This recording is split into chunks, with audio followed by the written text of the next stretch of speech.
বন্ধুরা প্রত্যেকে কেমন আছেন? আশা করি খুব ভালো আছেন। তো আজ সপ্তাহের প্রথম দিন, তো চলুন আমরা গোল্ড মার্কেট থেকে একবার দেখে নিই মার্কেট কী পজিশনে আছে।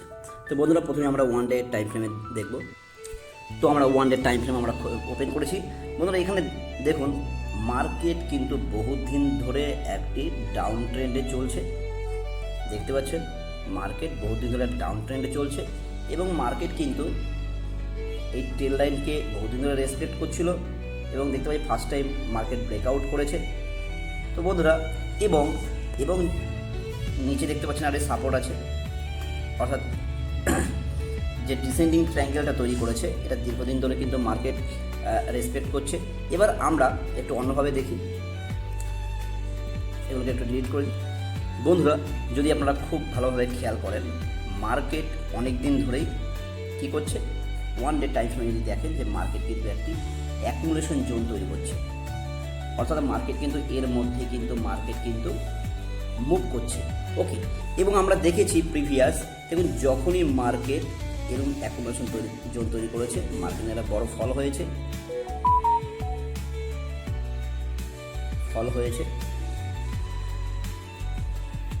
দেখতে পাচ্ছেন। তো মার্কেট কিন্তু এই যে এখন রিসেন্ট যে একটা অ্যাকুমুলেশন জোন তৈরি করছে এখান থেকে কিন্তু মার্কেট কিন্তু হয় ব্রেকআউট করতে পারে নয়তো ব্রেকডাউন করতে পারে, অর্থাৎ একটি বড় মুভ আমরা খুব রিসেন্ট দেখতে পারি।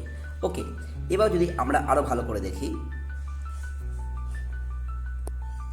মার্কেট কি করছে, দেখুন মার্কেট যদি আমরা এখান থেকে যেটা একটি প্যাটার্ন তৈরি করি আমরা দেখব মার্কেট কী ধরনের প্যাটার্ন তৈরি করেছে এবং মার্কেট কীভাবে চলছে। দেখতে পাচ্ছি একদিন সিমেট্রিক্যাল ট্রায়াঙ্গেল তৈরি করেছে, অর্থাৎ মার্কেট কিন্তু এই যে জোনটি দেখতে পাচ্ছেন ক্রমশ কিন্তু ছোট হচ্ছে। ওকে, তো আমরা কিন্তু খুব শীঘ্রই আমরা দেখতে পারি মার্কেট কিন্তু এখান থেকে যে কোনো সাইডেই মার্কেট ব্রেকডাউন যদি হয় তাহলে নিচে একটি বড় মুভ দিতে পারে বা ব্রেকআউট হলে কিন্তু উপরে একটি বড় মুভ দিতে পারে। ওকে, তো আমরা রিসেন্ট আমরা দেখতে পারি যে ডিপ টাইম ফ্রেমে একটি বড় মুভ, কারণ মার্কেট একটি অ্যাকুমুলেশন জোনের মধ্যে আছে। এবার আমরা চলে যাব ছোট টাইম ফ্রেমে, আমরা 4 ঘন্টা একবার দেখে নিই কী আছে।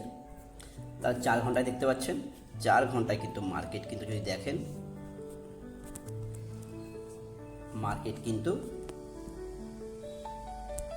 আপনার এই একটি জোনের মধ্যে কিন্তু দীর্ঘদিন ধরে কিন্তু মার্কেট কিন্তু মুভ করছে।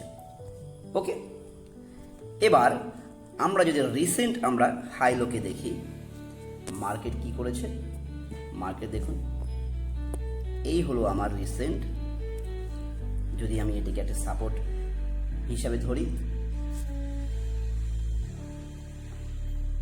এবং যদি এটিকে আমি রেজিস্ট্যান্স হিসেবে ধরি তাহলে আমরা স্মল টাইম ফ্রেমে কী দেখব, আমরা 15 মিনিট টাইম ফ্রেমে গিয়ে দেখি। দেখতে পাচ্ছেন মার্কেট কি করেছে, মার্কেট কিন্তু একটি ডাউন ট্রেন্ডে চলছিল, চলতে চলতে তারপরে মার্কেট কিন্তু একটি আপ ট্রেন্ডে যাওয়ার চেষ্টা করছে। ওকে, তাহলে আমরা যদি ভালোভাবে খেয়াল করে দেখি মার্কেট কিন্তু একটি প্যারালাল জোনের মধ্যে চলছে এখন। ওকে, দেখতে পাচ্ছেন মার্কেট একটি প্যারালাল জোনের মধ্যে চলছে, অর্থাৎ মার্কেট তাহলে আমরা যদি এটিকে একটি যদি এইভাবে মার্কেট চলতে চলতে যদি ব্রেকডাউন করে তাহলে বুঝতে পারছেন যে এই যে মুভটা হয়েছে এই মুভটা কিন্তু আমরা কিন্তু নিচের দিকে আবার পেতে পারি। ওকে, তাহলে আমরা এখন আরও যদি ক্লিনভাবে দেখি তাহলে এটা জাস্ট আমি একটু ক্লিন করে নিই। ভালো করে দেখুন যে মার্কেট যদি আমি 5 মিনিট টাইম ফ্রেমে চলে যাই 5 মিনিট টাইম ফ্রেমে দেখতে পারবেন যে মার্কেট কিন্তু 5 মিনিটেও দেখতে পাচ্ছেন এখানেও কিন্তু একটি প্যারালাল জোন তৈরি করেছে, অর্থাৎ এই জোনের মধ্যে মার্কেট চলছে। ওকে, তো আমরা কিন্তু এখানে এখন কোনো রকম ট্রেড আমরা নেব না, তাহলে আমরা কি করব, যদি আমরা 15 মিনিট টাইম ফ্রেমে চলে যাই তাহলে আমরা এখানে জোন কি পেয়েছি দেখতে থাকুন।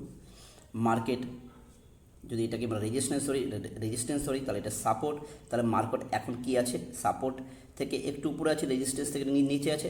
তাহলে মার্কেট যদি আবার এখানে আসে, এখানে যদি কোনো বুলিশ ক্যান্ডেল তৈরি হয় আমরা এখান থেকে বাই নেওয়ার চেষ্টা করব, আর যদি মার্কেট এই রেজিস্ট্যান্সের কাছে আছে তাহলে এখান থেকে আমরা যদি কোনো বিয়ারিশ ক্যান্ডেল তৈরি হয় আমরা সেলিং নেওয়ার চেষ্টা করব।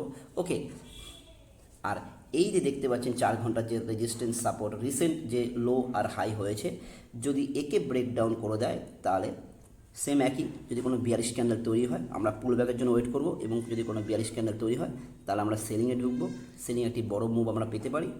আর যদি মার্কেট এই যে রেজিস্ট্যান্স আছে, অর্থাৎ এখান থেকে যদি আমরা বাই নিই, কোনো বাই যদি আমরা ক্যান্ডেল পাই, তাহলে আমাদের ফার্স্ট টিপি হবে এটা, কারণ এটা প্রিভিয়াস 4 ঘন্টার রেজিস্ট্যান্স। এবং যদি এটাকে ব্রেক করে তাহলে আমরা এই ট্রেড লাইনকে ফলো করতে পারি। ওকে, তাহলে বুঝতে পারছেন যে আমরা কোথায় বাই বা কোথায় সেল নেব। তো বন্ধুরা, তাড়াহুড়ো একদম করবেন না। আমরা প্রত্যেকেই যে ভুলটা করি, আমরা তাড়াহুড়ো, যে যত বেশি তাড়াহুড়ো করবেন তাদের লস হওয়ার সম্ভাবনা তত বেশি বেড়ে যাবে। তাই তাড়াহুড়ো করবেন না, ওয়েট করুন, আগে নিজের লেভেলগুলোকে ড্র করুন, লেভেলগুলো ড্র করে সেই লেভেল অনুযায়ী বা আপনার সেট আপ অনুযায়ী মার্কেট যদি সেইখানে আসে, সেটা 1 ঘন্টা হোক, 2 ঘন্টা হোক, 5 ঘন্টা হোক, 10 ঘন্টা পরে হোক, যদি আসে তখনই আপনি ট্রেড নেবেন আপনার নিজের সেট আপ অনুযায়ী, আপনার নিজের সেট আপে। তাহলে কিন্তু আপনার প্রফিট হওয়ার সম্ভাবনা অনেক বেশি বেড়ে যাবে, এবং কি হবে, মার্কেটে আপনাকে অত্যাধিক বেশি ট্রেড নিতে হবে না।